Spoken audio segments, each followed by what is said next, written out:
Hello साथियों, कैसे हो आप सब लोग। आशा करता हूँ आप सब लोग स्वस्थ होंगे और अच्छे से अपनी तैयारी कर रहे होंगे। तो गाइस, आज की वीडियो थोड़ा आने में लेट हो गई। इसका कारण है, मेरे पास एक वैलिड रीज़न है। मुझे कहीं किसी काम से थोड़ा बाहर आना पड़ा, इसलिए मैं ये वीडियो भी आउटडोर शूट कर रहा हूँ। तो इस वजह से, काम में होने की वजह से थोड़ा सा वीडियो लेट हो गई। तो आपको इस वीडियो में थोड़ी नॉइज़ भी आ सकती है, तो कृपया करके थोड़ा सा एडजस्ट कर लें। मैं आउटडोर ही इस वीडियो को शूट कर रहा हूँ। देखो, मैंने पहले तो सोचा था वीडियो ना बनाऊं, फिर मैंने सोचा कि जब हमारी ये सीरीज़ चल रही है तो मैं इस सीरीज़ को पूरा ही कवर करूंगा। तो मैंने आउटडोर भी इस वीडियो को शूट किया है। तो सबसे पहले तो जिनका भी एग्ज़ाम हुआ है वो उनका एग्ज़ाम काफ़ी अच्छा गया होगा, और जिनका भी एग्ज़ाम आने वाली शिफ्टों में है उनका भी एग्ज़ाम काफ़ी अच्छा जाएगा। तो उसी कंटिन्यूएशन में हमारी ये वाली वीडियो आज की, जो हमारा 25 मार्च को जो पहली शिफ्ट का एग्ज़ाम हुआ, उसके क्वेश्चन लेके हम आपके सामने हाजिर हैं, है ना। तो क्वेश्चन करने से पहले मैं आपसे गुजारिश करना चाहूँगा कि अगर आपने अभी तक हमारे चैनल को सब्सक्राइब नहीं किया है तो हमारे चैनल को सब्सक्राइब कर लीजिए। इसमें हम बहुत अच्छा अच्छा कंटेंट आपके लिए ला रहे हैं और सारी शिफ्टें हम आपके पास रिव्यू कर रहे हैं। और सबसे बड़ी बात, हम हिंदी और इंग्लिश दोनों लैंग्वेज में आपको रिव्यू दे रहे हैं। तो आप इसके लिए एक सब्सक्राइब हमें कर सकते हैं। चलिए बढ़ते हैं पहले क्वेश्चन की ओर। तो सबसे पहला जो क्वेश्चन हमारा पूछा गया था आज की शिफ्ट में, वो पूछा गया था, the report our common future 1987 introduced which concept. तो जो 1987 की रिपोर्ट थी, आवर कॉमन फ्यूचर ने किस अवधारणा को पेश किया। तो इसका ऑप्शन है हमारा नंबर 1 ग्लोबल वार्मिंग, एक सस्टेनेबल डेवलपमेंट, एक था बायोडाइवर्सिटी और एक था कार्बन क्रेडिट। तो क्या आंसर होगा इसका? आंसर होगा इसका ऑप्शन नंबर बी, हमारा सस्टेनेबल डेवलपमेंट। अब इसके बारे में कुछ एक्स्ट्रा फैक्ट देखते हैं, फिर हर ऑप्शन को हम एक्सप्लेन करेंगे। तो देखते हैं, it is also known as Brund या ब्रंटलैंड रिपोर्ट इसको भी कहते हैं। It is also known as Brundtland report. उसके बाद पब्लिश्ड किसके द्वारा की जाती है? Published by world commission on environment and development. तो ये इसको WCED द्वारा प्रकाशित किया जाता है। उसके बाद defined development that meets current needs with compromising future generation. तो विदाउट कॉम्प्रोमाइजिंग फ्यूचर जनरेशन, तो भविष्य की पीढ़ियों के लिए समझौता किए बिना वर्तमान ज़रूरतों को पूरा करना इसका उद्देश्य होता है। उसके बाद Gro Harlem Brundtland was the chairperson of commission. तो जो गिरो हार्लेम ब्रेटलैंड थे, इस आयोग की अध्यक्षता की थी, है ना। तो this report led to 1992 Rio earth summit. तो इस रिपोर्ट से 1992 का रियो पृथ्वी शिखर सम्मेलन हुआ था। उसके बाद अदर जो हमारे पास ऑप्शन थे उनको भी हमने एक्सप्लेन किया है। तो सबसे पहला ऑप्शन था हमारे पास ग्लोबल वार्मिंग। तो ग्लोबल वार्मिंग क्या होती है? देखो, rise in earth's temperature not a concept from this report. तो पृथ्वी के जो तापमान में वृद्धि होती है, इस रिपोर्ट की अवधारणा नहीं है। उसके बाद एक था हमारा सस्टेनेबल डेवलपमेंट। तो core focus of this Brundtland report, तो ये हम डिस्कस कर चुके हैं पहले। उसके बाद था बायोडाइवर्सिटी। तो gained prominence during the 1992 earth summit. तो 1992 के पृथ्वी शिखर सम्मेलन के दौरान इसको प्रमुखता मिली थी। उसके बाद कार्बन क्रेडिट जो है, concept from the Kyoto protocol 1997। तो ये किससे संबंधित है? कार्बन क्रेडिट जो है, क्योटो प्रोटोकॉल जो हुआ था हमारा 1997 में, उससे ये संबंधित है। उसके बाद बात करते हैं अगले क्वेश्चन की। अगला क्वेश्चन है हमारा करंट से रिलेटेड था, what is the theme of ASEAN summit 2025। तो एशियान जो हमारा शिखर सम्मेलन हुआ था 2025 का, उसकी थीम क्या थी? अब देखो, क्वेश्चन मैं वही वाली बात फिर से कहूँगा कि क्वेश्चन जो होते हैं, बच्चे जो उनको याद रह पाता है वो बता देते हैं। अब क्वेश्चन सेम टू सेम होना कभी कभी मुश्किल हो जाता है, लेकिन अगर आपका जो क्वेश्चन आया था उसका आंसर आपको इस पूरे क्वेश्चन में कहीं ना कहीं किसी न किसी फैक्ट में ज़रूर मिल जाएगा। तो मेरे कहने का यही मतलब होता है कि मैं जो सारे फैक्ट लेकर आता हूँ उसमें आपका क्वेश्चन का आंसर कहीं ना कहीं ज़रूर होगा। भले क्वेश्चन बिल्कुल सेम टू सेम ना हो, उससे रिलेटेड ही क्वेश्चन पूछा गया होगा और उसका आंसर ज़रूर मैंने वीडियो में दिया होगा। इसलिए मैं बहुत सारे फैक्ट और सारे एक्सप्लेन करता हूँ ऑप्शन को भी। तो देखते हैं, जो हमारा एशियान था वो किससे संबंधित था या उसकी थीम क्या थी? तो कनेक्टिविटी विद रेजिलियंस। उसके बाद था वन विजन वन आइडेंटिटी और एशियान मैटर्स, या फिर पार्टनरिंग फॉर टुमारो। क्या था इसका आंसर, बताइए? तो ये था कनेक्टिविटी एंड रेजिलियंस, तो संपर्क और लचीलापन। देखते हैं इसके बारे में कुछ जो एक्स्ट्रा फैक्ट हमारे बन सकते हैं। तो जो आसियान था हमारा, वो कब इस्टेब्लिश किया गया था? तो ये किया गया था 1967 में, और कहाँ पे? बैंकॉक में। उसके बाद जो इसका हेडक्वार्टर है वो कहाँ पे है? जकार्ता या इंडोनेशिया में हमें देखने को मिलेगा। उसके बाद जो है इसमें मेंबर्स कितने कंट्री हैं? तो मेंबर्स हमारे 10 मेंबर्स नेशन है इसमें आसियान में। Malaysia is the chair for 2025। जो इस मलेशिया है वो 2025 के लिए इसका अध्यक्ष है। India is a strategic partner of ASEAN. ये जो आसियान है हमारा, भारत इसका एक रणनीतिक भागीदार है। थोड़ा सा जो है आप नॉइज़ को थोड़ा इग्नोर कीजिए। अब आउटडोर शूट की वजह से मैंने ऐसे बताया, वीडियो भी थोड़ा लेट हो गई और फिर आउटडोर शूट की वजह से नॉइज़ भी आ सकती है थोड़ा वीडियो में, थोड़ा सा इग्नोर कर दीजिए इस वीडियो के लिए।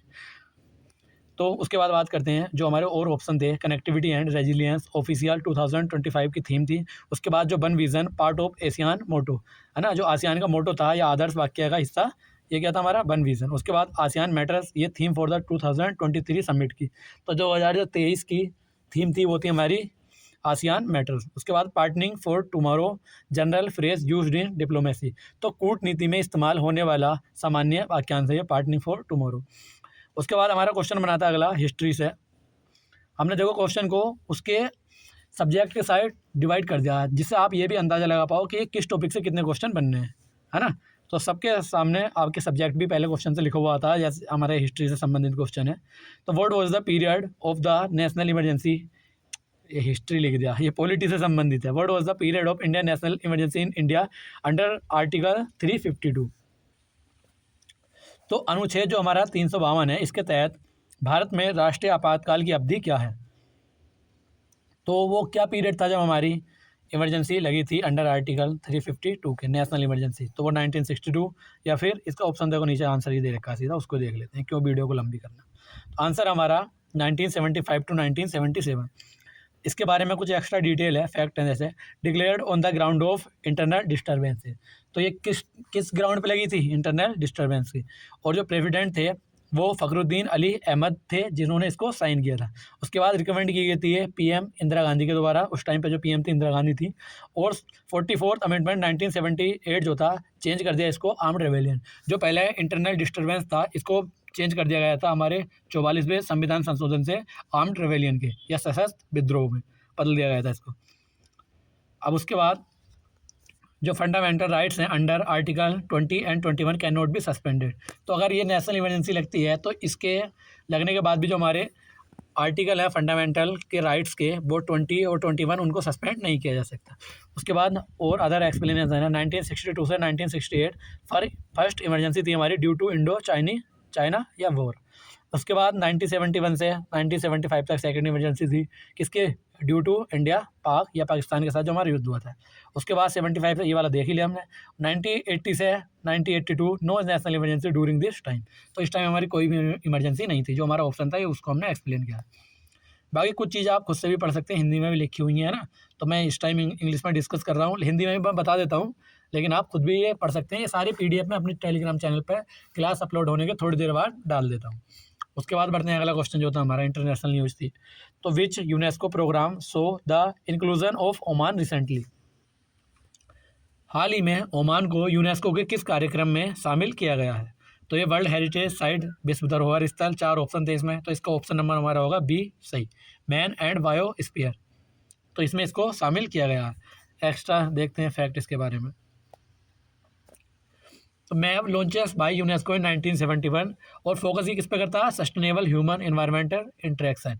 उसके बाद इसका जो मस्कट है, Muscat is the capital of Oman. तो मस्कट जो है ओमान की राजधानी है। ओमान इज़ अ की partner in India's maritime security. Oman जो है भारत की समुद्री सुरक्षा के लिए प्रमुख भागीदार है। उसके बाद India has 20 biosphere reserve in the map network. तो भारत के जो है 12 बायोस्फीयर रिजर्व जो है मैप नेटवर्क में है। उसके बाद जो अदर ऑप्शन है आप उनको भी एक बार देख सकते हैं। जो वीडियो की हमारी लेंथ बढ़ रही है वो इसी वजह से बढ़ रही है कि हम हर चीज़ के 5 से 6 फैक्ट लेके आ रहे हैं कि अगर उनसे कोई क्वेश्चन बनता है तो वो आपसे ना छूटे, जो अगली शिफ्ट में जिनका एग्जाम है। और अगर किसी का क्वेश्चन वो ऑप्शन में नहीं होता तो वो उन फैक्ट में मिल जाता है। इसीलिए हम वीडियो इतनी लंबी होती जा रही है, नहीं तो वीडियो को हम 12-15 मिनट में भी कवर कर सकते हैं, है ना। तो लेकिन उससे कोई फ़ायदा होगा नहीं। चलो देखते हैं और ऑप्शन को एक्सप्लेन करते हैं। तो जो हमारी वर्ल्ड हेरिटेज साइट है, स्पेसिफिक कल्चर और नेचुरल लैंडमार्क। तो वर्ल्ड हेरिटेज साइट में क्या होता है, specific culture and natural landmark शामिल होते हैं। उसके बाद जो मैप है हमारा, specific programme for biosphere reserve. तो जो हमारा मैप है ये स्पेसिफिक प्रोग्राम है किसके लिए, बायोस्फीयर रिजर्व के लिए। क्रिएटिव सिटीज़ हैं, फोकस ऑन अर्बन इनोवेशन। उसके बाद ट्रेडिशनल प्रैक्टिस लाइक योगा और डांस, इसकी इंटेंजिबल हेरिटेज है क्या, योग और नृत्य जैसी परंपराएं या प्रथाएं। उसके बाद अगला क्वेश्चन हम पढ़ते हैं। तो जो हमारा वास्को डी गामा था, या eight which place did Vasco D gamma first ever enter India in 1498, 1498 में जो वास्को डी गामा आया था वो किस स्थान पर उसने सबसे पहले प्रवेश किया था? इसका आंसर सबको पता होता है किधर है, ये है कालीकट, या क्या लिखा हुआ है कोजी कोड़ी। तो ये कालीकट हमारा बंदरगाह था, वहाँ पे आया था। उसके बाद देखते हैं arrived at Kappad beach on 20 मई 19 या 1498। तो 20 मई 1498 को कप्पा तट पर ये पहुँचे। उसके बाद किसने इसका वेलकम किया था? तो ये क्या था, हिंदू राजा थे जैमूरिन, और ये एक पुर्तगाली एक्सप्लोरर थे या फिर एक पुर्तगाली खोजकर्ता थे। उसके बाद ही discovered the direct sea route around Africa. तो उन्होंने अफ्रीका के चारों ओर समुद्री मार्ग की भी खोज की थी। तो Portuguese were the first to arrive in India and last to go, या लास्ट टू लीव। तो ये पहले थे जो भारत में आए थे, और फिर ये अंतिम थे जो भारत से गए थे।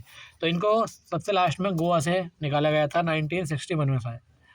उसके बाद देखते हैं बाकी जो ऑप्शन थे हमारे। गोवा जो है कैप्चर्ड बाई अल्बुकर्क इन 1510। तो 1510 में अल्बुकर्क जो था हमारा पोर्चुगीज, उसके द्वारा इस पर कब्जा कर लिया गया था गोवा पे। कैलीकट हम देख चुके हैं। Surat first Indian and Dutch factories were hair.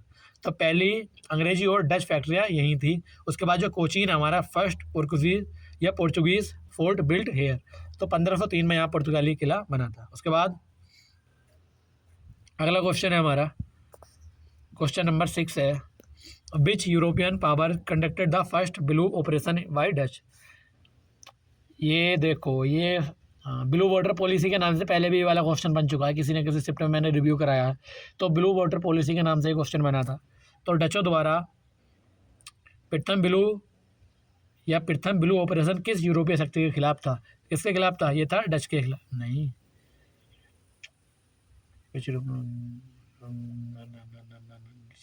ये क्या हुआ क्वेश्चन का, एक सेकंड। ये जो है ब्लू वाटर पॉलिसी लेकर डच आए थे, लेकिन ये ब्रिटिशर्स के खिलाफ थी। तो इसका आंसर आप एक बार देख लें, ब्रिटिशर्स के खिलाफ थी। उसके बाद देखते हैं अदर ऑप्शन इसके बारे में। तो डच जो है हमारे establish there first factory in Masulipatnam. तो 1606 में मसूलीपट्टनम में इन्होंने अपनी पहली फैक्ट्री लगाई थी। उसके बाद 1759 में बेदरा के युद्ध में अंग्रेजों से हारे थे, और इसका मुख्य ध्यान जो था वो मसाला या द्वीप इंडोनेशिया पर था। उसके बाद जो है BOC या डच ईस्ट इंडिया कंपनी का ये नाम था। इन्होंने पगोड़ा नामक सोने के सिक्के भी जारी किए थे। उसके बाद बढ़ते हैं अगली इसकी जो ऑप्शन है उनके डिटेल एक्सप्लेनेशन की तरफ।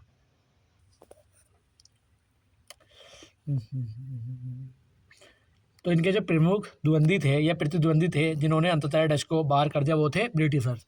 उसके बाद समुद्री मार्ग के लिए पहले प्रतियोगी कौन थे? पुर्तगीज थे। उसके बाद जो डच थे समुद्री शक्ति और व्यापार के लिए ये प्रसिद्ध थे। और जो बात करें फ्रेंच की, तो ये भारत में आने वाले अंतिम यूरोपीय शक्ति थे, है ना, last European power to enter India. कौन थे? हमारे फ्रेंच थे।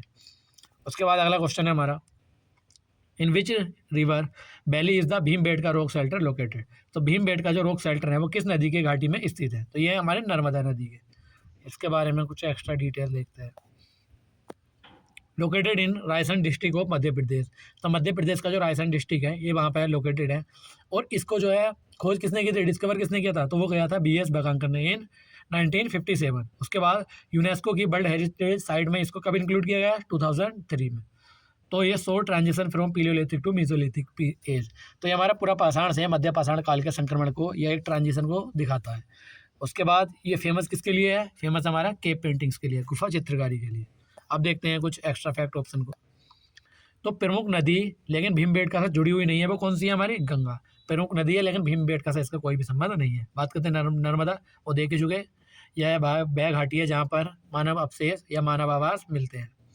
उसके बाद गोदावरी जो है एसोसिएटेड विद साइट्स लाइक इनाम गाँव। जो इनाम गाँव है हमारी, उस साइट से एसोसिएटेड है हमारी गोदावरी रिवर। उसके बाद जो कृष्णा है ये है विभिन्न छोड़ो इंग्लिश में पढ़ते हैं, south Indian river with the difference pre historic site. तो ये हमारी जो है प्री हिस्टोरिक साइट है साउथ इंडिया की, या उससे रिलेटेड है, प्रो हिस्टोरिक साइट से रिलेटेड है कृष्णा रिवर। कभी कभी हो जाती है ये वाली दिक्कत, पढ़ने में हो सकता है, इंसान है, गलती हो सकती है ना। तो इसका समझे थोड़ा, गला सबका सूखता है, प्यास सबको लगती है, वही वाला काम हो गया। उसके बाद अगले क्वेश्चन की ओर बढ़ते हैं। In which year was the salt act broken by Mahatma Gandhi at Dandi. तो किस साल में तोड़ा गया था? ये 1930 में, ऑप्शन नंबर बी। अब इससे रिलेटेड सारे फैक्ट देखते हैं। तो जो दांडी मार्च थी कब स्टार्ट की गई थी? 12 मार्च 1930 को। 6 अप्रैल 1930 को दांडी तट पर यह समाप्त हुई। उसके बाद सामान्य अवज्ञा जो हमारा आंदोलन होता है या सिविल डिसोबीडिएंट मूवमेंट जो होता है उसकी शुरुआत की गई थी। गांधी जी के साथ 78 डेलीगेट्स गए थे या इनके फॉलोवर्स थे। और ये यात्रा कितने किलोमीटर लंबी थी या कितने लंबी थी? ये 241 मील्स की इन्होंने दूरी तय की गई। उसके बाद 1920 में स्टार्ट किया गया था हमारा नॉन कोऑपरेशन मूवमेंट, और 1930 में ईयर ऑफ फेमस सोल्ट सत्याग्रह हमारा किया गया था।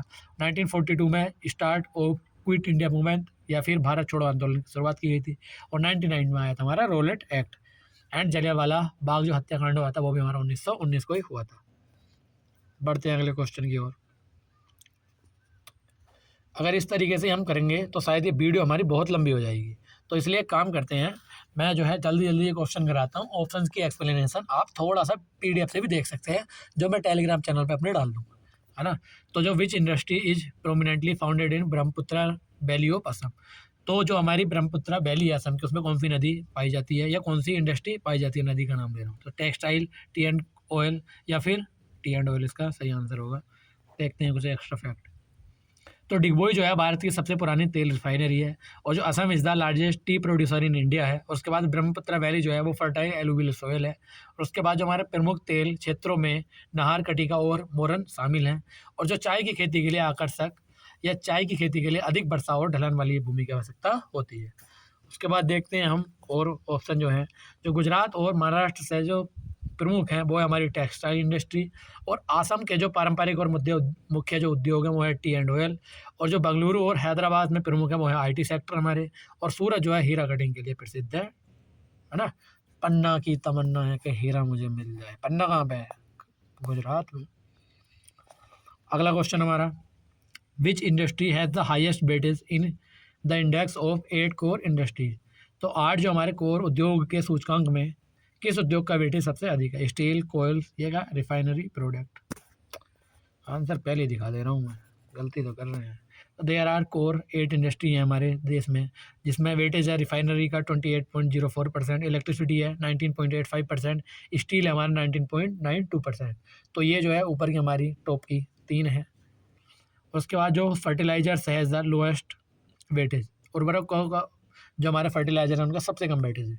Base year for the index is 2011-2012, तो इसका बेस ईयर है 2011-12 है। और ये रिलीज किसके द्वारा की जाती है ये इंडेक्स? ये इकोनॉमिक एडवाइज़र या ऑफिस ऑफ इकोनॉमिक एडवाइज़र। उसके बाद ऑप्शन की एक्सप्लेनेशन देख रहे हैं। स्टील जो है वो भारी वेटेज लेकिन रिफाइनरी से कम है। स्टील का जो है भारी वेटेज है लेकिन रिफाइनरी से कम है। उसके बाद कोल जो है ऊर्जा का बुनियादी स्रोत है लेकिन इसका भी कम वेटेज है। रिफाइनरी मैंने बता ही दिया। इलेक्ट्रिसिटी ये भी ऊपर डिस्कस कर लिया। बढ़ते हैं फिर आगे। तो which region is the world famous for tea plantation in India. तो भारत में चाय के बागानों के लिए कौन सा क्षेत्र बेस प्रसिद्ध है? तो मुन्नार या देखो दार्जिलिंग लिखा हुआ है यहाँ पे, सीधा करते हैं आगे क्वेश्चन। तो Darjeeling tea was the first Indian product to get GI tag 2004। तो हमारा 2004 में दार्जिलिंग की जो चाय है उसको फर्स्ट जीआई टैग मिला था।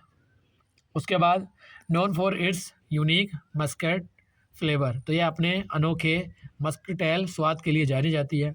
Waste Bengal is the second largest tea producer. तो हमारा पहला कौन सा है वो हमने ऊपर देखा, अब ये सेकंड कौन सा हमारा वेस्ट बंगाल है। T thrive in acidic soil, चाय जो है अम्लीय मिट्टी में अच्छी होती है। और harvest period is called flush, तो ये फ्लश कहा जाता है इसके हार्वेस्ट होते हैं।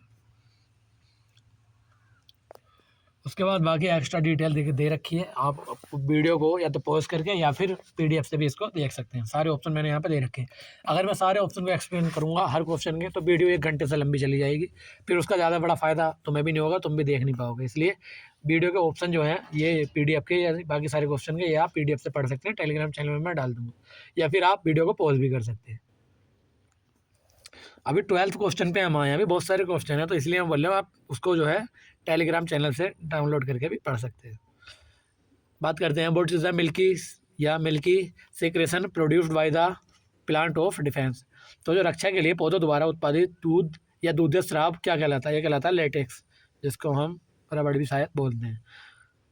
लेटेक्स कंटेन्स टॉक्सिक या कीटों को रोकने के लिए बिसैले एल्कोइड्स होते हैं हमारे लेटेक्स। उसके बाद जो रबर ट्री है हमारा is the main source of natural rubber, है ना। हैबिया ब्रासिलिनेसिस इसको बोलते हैं, ये रबड़ का जो प्राकृतिक हमारा स्रोत है। उसके बाद अंजीर और मिल्कवीड जैसे पौधों में भी यह पाया जाता है और हवा के संपर्क आने पर यह जम जाता है। बरगद के पेड़ से भी लेटेक्स पैदा करते हैं। अदर जो ऑप्शन की एक्सप्लेनेशन है वो यहाँ देख सकते हैं। रेसिन जो है स्टिकी सब्सटेंस यूज्ड इन वर्निसेस, आप नीचे पढ़ सकते हैं सारे ऑप्शन। उसके बाद बात करते हैं अगले क्वेश्चन की ओर। तो विच institution top the NIRF rankings 2025 in overall category. तो ये शिफ्ट भी काफ़ी ज़्यादा हार्ड बताई गई थी, वो क्यों, इसमें करंट का ज़्यादा वेटेज था और करंट का वेटेज जिस शिफ्ट में होगा वो खुद ही हार्ड हो जाएगी, है ना।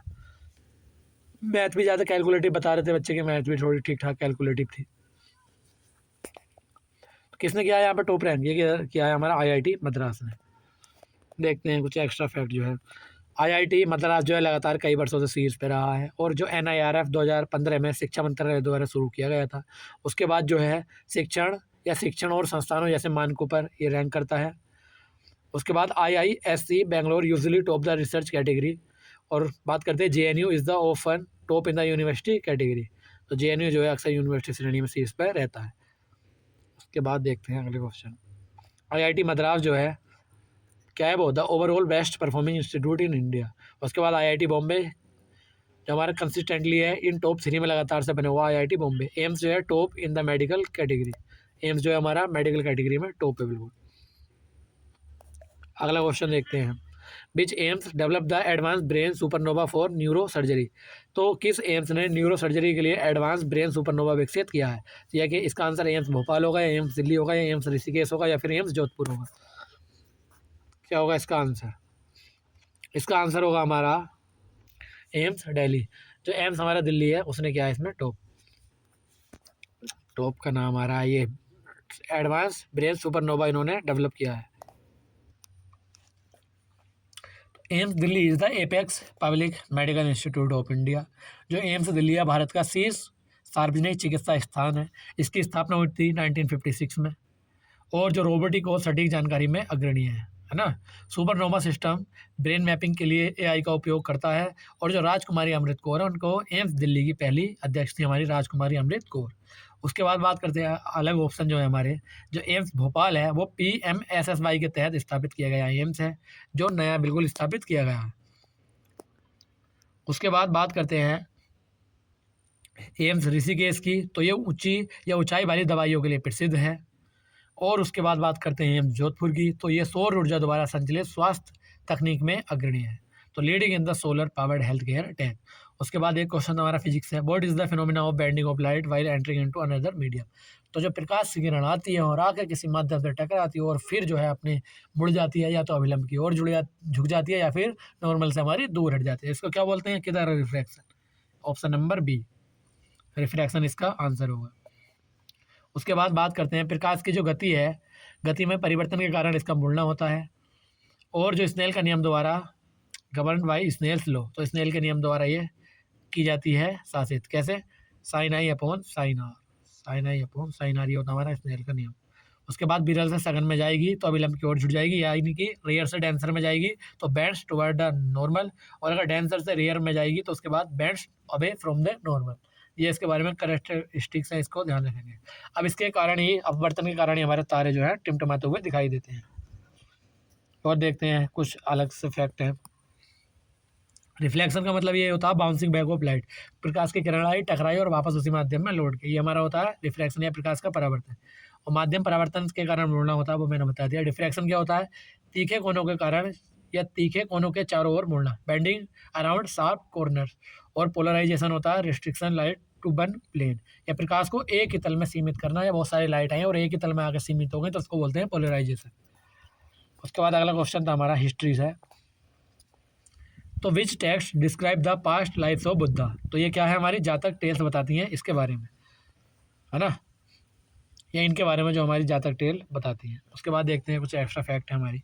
जातक stories are part of the Sutta Pitaka, जो हमारी सुत्त पिटक है उसका हिस्सा जातक जो हमारी कहानियाँ हैं, पाली भाषा में लिखी हुई हैं और लगभग जो हैं 547 कहानियाँ हैं। और जातक की मूर्तियाँ सांची स्तूप में मिलती हैं। वे नैतिक मूल्य या पारमिताओं पर जोर देते हैं। उसके बाद अलग जो ऑप्शन है उनको भी हम एक्सप्लेन करते हैं। जो त्रिपिटक होते हैं ये होते हैं हमारे बुद्ध धर्म के मुख्य विहित या ग्रंथ हैं या कोर कॉनिकल टेक्स्ट हैं बुद्धिज्म के। और जहाँ तक क्या है पिछले जन्म के विशिष्ट जीवनियाँ हैं। और अंग की बात करेंगे तो हम ये जैन धर्म के प्राथमिक शास्त्र है। और अगम जो है वो भी जैन धर्म का एक दूसरा नाम है, या जैन ग्रंथों का एक दूसरा नाम हमारा अगम है। उसके बाद आर्ट एंड कल्चर से हमारा दूसरा क्वेश्चन एक और आया, what is the primary focus on 2026 exam in art and culture. ये कैसा है, स्टेटमेंट बनाई, गलत क्वेश्चन लग गया। चलो दूसरे क्वेश्चन की ओर बढ़ते हैं, ये थोड़ा सा क्वेश्चन गलत है। क्वेश्चन नंबर 18 की ओर हम बढ़ते हैं। क्वेश्चन था हमारा, which article of in constitution deals with the disqualification of municipalities member. तो कौन सा अनुच्छेद जो हमारे संविधान का नगर पालिका अध्यक्षों को की अयोग्यता से संबंधित है। जो आर्टिकल 343B।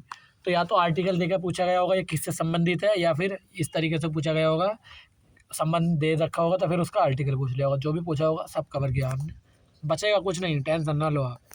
उसके बाद एक्स्ट्रा फैक्ट देखते हैं। इसको जो है 74वें संविधान संशोधन 1992 द्वारा जोड़ा गया था। और राज्य विधानमंडल द्वारा बनाए गए कानून के आधार पर इस अयोग्य इसमें disqualification based on law made by state legislature. तो maximum age for election age 21 years हमारी म्यूनसिपैलिटीज़ के। और पार्ट जो 9A है डील्स विद द म्यूनसिपैलिटीज़। उसके बाद जो 12 शेड्यूल है जिसके अंदर हमारे 18 सब्जेक्ट देखने को मिलते हैं। और जो 243Q है ये कॉन्स्टिट्यूशन ऑफ म्यूनसिपैलिटीज़ है, ये इसमें म्यूनसिपैलिटीज़ का ये नगर पालिका को गठन दे रखा है। और 243B अभी देख ही लिया हमने। उसके बाद अगले जो ऑप्शन है उनको भी देखते हैं। रिजर्वेशन ऑफ सीट्स किस में दे रखा है, 243T में। और कॉन्स्टिट्यूशन ऑफ बार्ड कमेटी ये दे रखा है हमारा 243S में। अगले क्वेश्चन की ओर बढ़ते हैं, what is the voting weightage of state in the GST council. तो GST परिषद में राज्यों का वोटिंग वेटेज कितना है, तो ये हमारा 2/3 इसका करेक्ट आंसर होगा। उसके बाद जो सेंट्रल गवर्नमेंट है उसका कितना है, 1/3 है या 1/3 उसका वेटेज है। Total 2/3 is shared by all state combined. जो कुल 2/3 है सभी राज्यों द्वारा साझा किया जाता है। डिसीजन रिक्वायर्ड 75% या फिर 3/4 मेजोरिटी। निर्णय के लिए जो हमें बहुमत चाहिए वो कितना चाहिए, 75% बहुमत की जरूरत है। और कोरम पूरा करने के लिए हमें 50% आवश्यक है। और तो फाइनेंस मिनिस्टर जो होता है हमारा इसका चेयरपर्सन होता है। उसके बाद देखते हैं अगला क्वेश्चन। क्वेश्चन नंबर हमारा 20 है, which amendment added constitution status to cooperative society. Cooperative society जहाँ भी दिखे 97, कोऑपरेटिव शब्द दिखे 97। कितनी बार मैंने बता दिया, वही ट्रिक इसमें भी फॉलो करेंगे। किधर है 97 ऑप्शन नंबर B।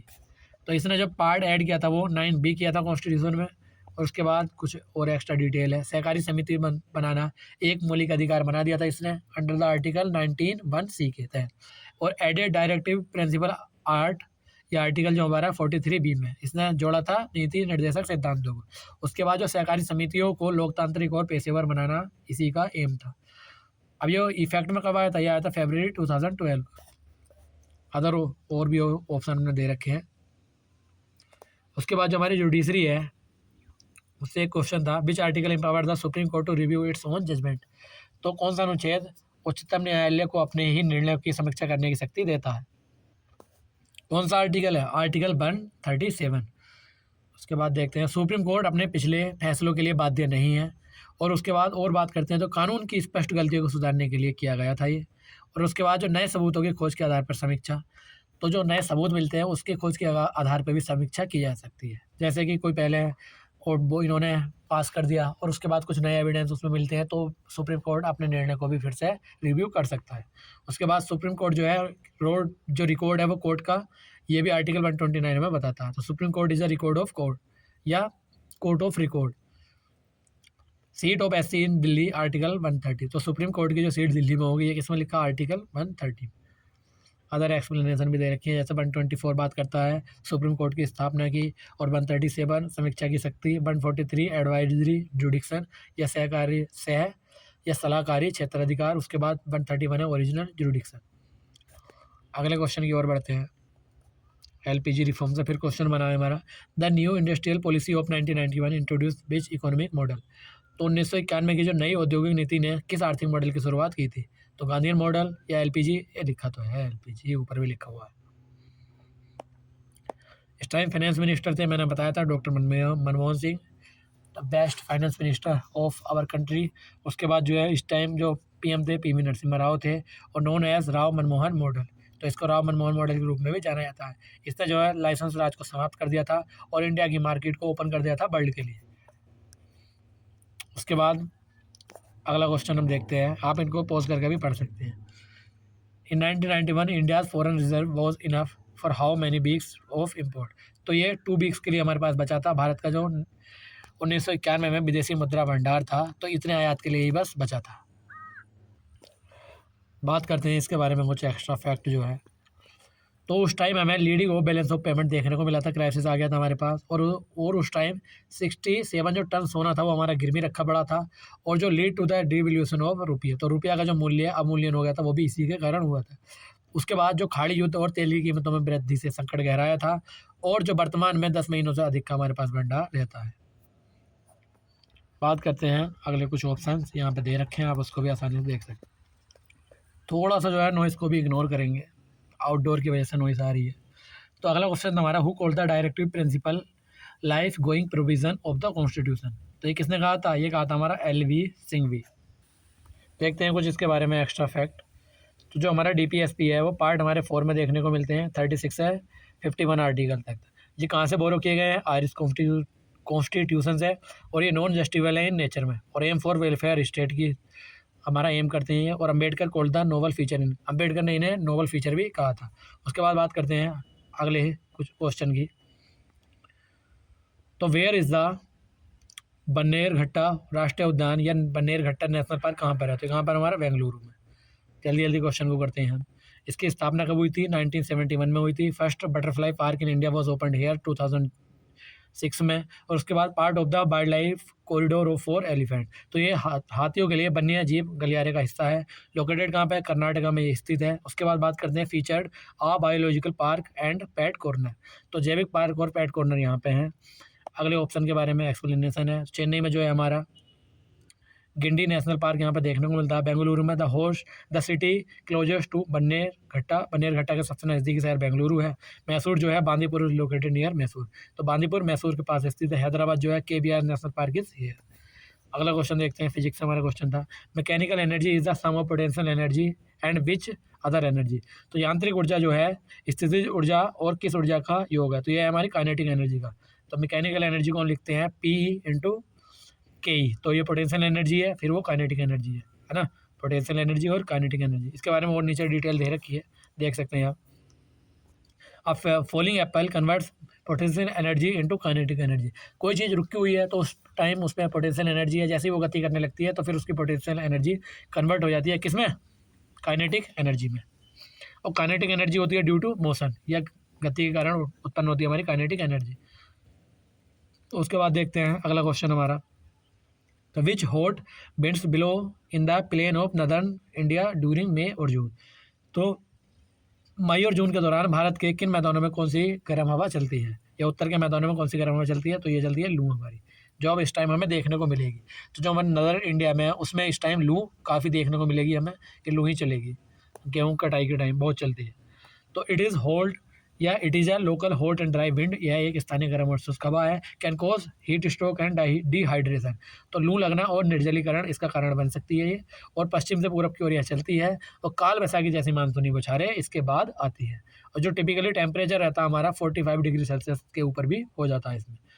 और एक्सप्लेनेशन है, जो चिनूक है हमारा, इसको स्नो ईटर कहते हैं, ये विंड चलती है हमारी कहाँ पे, अमेरिका में। और उसके बाद लू जो है टिपिकल बात कर लिया हमने, मिस्त्राल जो है गोल्ड विंड इन फ्रांस है, और जो खमसीन है ये हॉट विंड इन इजिप्ट। देखते हैं अगला क्वेश्चन,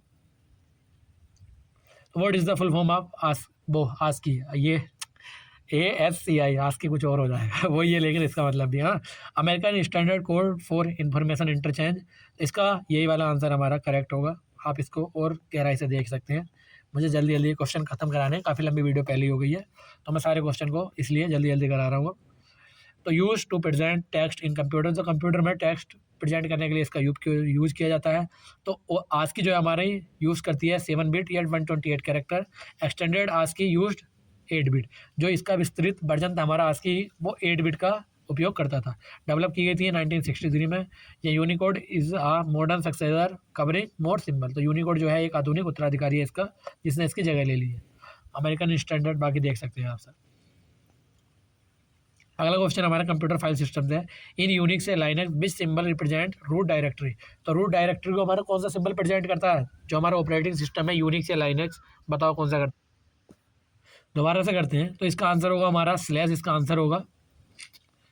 उसके बाद इसके बारे में एक्स्ट्रा जो फैक्ट दे रखे हैं, इन्फॉर्मेशन जितनी भी आप देख के पढ़ सकते हैं यहाँ से। अगले क्वेश्चन की ओर हम बढ़ते हैं। अगला क्वेश्चन हमारा विच software translate high level language into machine code in one go. तो एक ही बार में जो है सॉफ्टवेयर जो हमारा हाई लेवल लैंग्वेज को एक मशीन कोड में बदल देता है, कौन सा है? वो है इसका आंसर कंपाइलर। अब कंपाइलर जो है ट्रांसलेट करता है, बदलता है किन किन लैंग्वेज को? सी को, C++ को या जावा को। इसमें कंपाइलर यूज होता है। Reports all error at the end. अंत में आपको ये सारे एरर बता देता है। और फास्टर एग्जीक्यूशन देन इंटरप्रेटर्स। तो जो हमारा इंटरप्रेटर होता है, जो ऑप्शन नंबर बी है, वो ऑप्शन नंबर ए है, जो उससे फास्ट होता है। उसके बाद generates and intermediate object code, और ग्रेस होपर ने इसको डेवलप किया था फर्स्ट कंपाइलर को। अब देखते हैं हम अगला क्वेश्चन। तो हु रोट द या who is the author of Akbarnama. Akbarnama किसने लिखी थी? ये लिखी थी अबुल फजल ने। देखते हैं इसके बारे में कुछ extra fact. Written in Persian language, divided into 3 volume, और the third volume is Ain Akbari. आइन अकबरी है जो किसके बारे में बताता? अकबर के रेन के बारे में बताता है, या किसके बारे में? रेन के बारे में ना। टुक 7 ईयर टू कंप्लीट, 7 साल लगे थे इसको पूरा होने में। Akbar the ampere who life is described. तो वह सम्राट जिसके जीवन का वर्णन है इसमें आइन अकबरी में या अकबरनामा में। और Abul Fazl the official court historian and author था इसका। फैजी जो था अबुल फजल का भाई था और एक कवि था। उसके बाद गुलाबुद्दीन बेगम जो थी, उन्होंने लिखी थी हुमायूं नामा। तो ये सारे क्वेश्चन हमारे कंप्लीट होते हैं, सारे क्वेश्चन हम कर चुके हैं और हम क्वेश्चन के बिल्कुल लास्ट में पहुंच चुके हैं। तो अगर आपको ये वीडियो पसंद आई या वीडियो से कोई भी आपकी हेल्प हुई है, तो आप बिल्कुल कमेंट करके हमें बताइए कि आपकी किस तरीके की हेल्प हुई है। और आप ये भी हमें बता सकते हैं, जो लोग देखते हैं कमेंट करके बता सकते हैं कि यही क्वेश्चन पूछे गए थे एग्जाम में जो हम करा रहे हैं, या कुछ और भी क्वेश्चन थे, तो आप उनको कमेंट में लिख सकते हैं ताकि और बच्चों को भी उनसे ज़्यादा हेल्प हो जाए, है ना। तो हम कोशिश करते हैं कि ज़्यादा से ज़्यादा क्वेश्चन आपके लिए ला पाएँ, और उसी के लिए हम वीडियो भी, इसीलिए हमारी लेंथ बढ़ती जा रही है क्योंकि क्वेश्चन बढ़ते जा रहे हैं। और हम आशा करते हैं कि वीडियो आपकी हेल्प भी कर रही होगी। तो आप इसके लिए हमारे चैनल को सब्सक्राइब करें। तब तक के लिए फिर मिलते हैं आपसे अगली वीडियो में। अगली वीडियो जल्दी आएगी, तो फिर तब तक के लिए धन्यवाद। जय हिंद।